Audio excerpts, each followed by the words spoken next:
Hi there, colleagues. A couple of weeks ago, I had the pleasure of facilitating a webinar on the use of YouTube and really nonprofit use of video in general. Particularly, we were talking a lot about YouTube.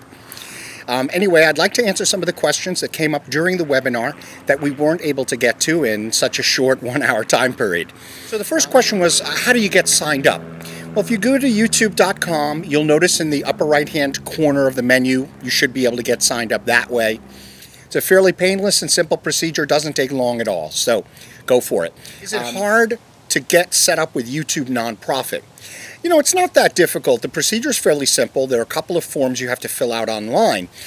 You just need to go to the YouTube Nonprofit program. And it takes 2 or 3 weeks for YouTube to actually approve you as a nonprofit. Next question is, if we do not have a webcam, how do we get digital camera, audio, or video, or both, online onto YouTube? Well, it really depends on your camera, but usually the procedure is that you either take a cord. This is often called a firewire cord. There are different kinds, and you'll need to connect it from your camera to your computer, and then you will be able to take that video from your camera and bring it onto your laptop. From there, you can then upload it to YouTube. You also, in many cases, might have in your camera what's called an SD card. It's one of those little cards that has the memory on it, and you might be able to slide that into your computer. There may be an entry point somewhere on the computer for that. If not, you need to use the cable. And then you just need to go through the standard procedure of uploading, unless you're going to edit the video in some way. There's a question here about what video editing programs I would recommend. I use a program called iMovie, which is a free program that comes with Macintosh computers. There is also a program that comes free with non-Macintosh computers, and that program is called Movie Maker. Now, both of these programs are fairly limited in their functionality, but definitely are good enough if you're just doing some basic titles, if you're doing some cropping of your video, if you're doing some fading of different video clips. So they're actually quite adequate.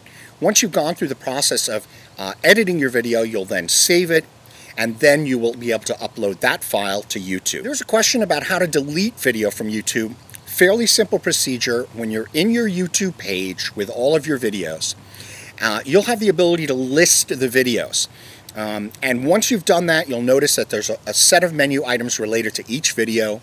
One is to click on the word edit, where you can edit different things about the video, the title of it or other types of things. And then there's also a button next to each single video that gives you the option to just go ahead and delete that video. There was a question as to what kind of platforms exist, online video platforms, for posting videos so that the videos can be private.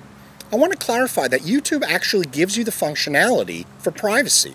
You just get to specify the email addresses of those people who you would invite to view the video. And once you've done that, if they have that link, they'll be able to view the video, and nobody else will. That's one thing that you can do with YouTube. However, there are other programs on the market, some that may have more robust protection and privacy built into them.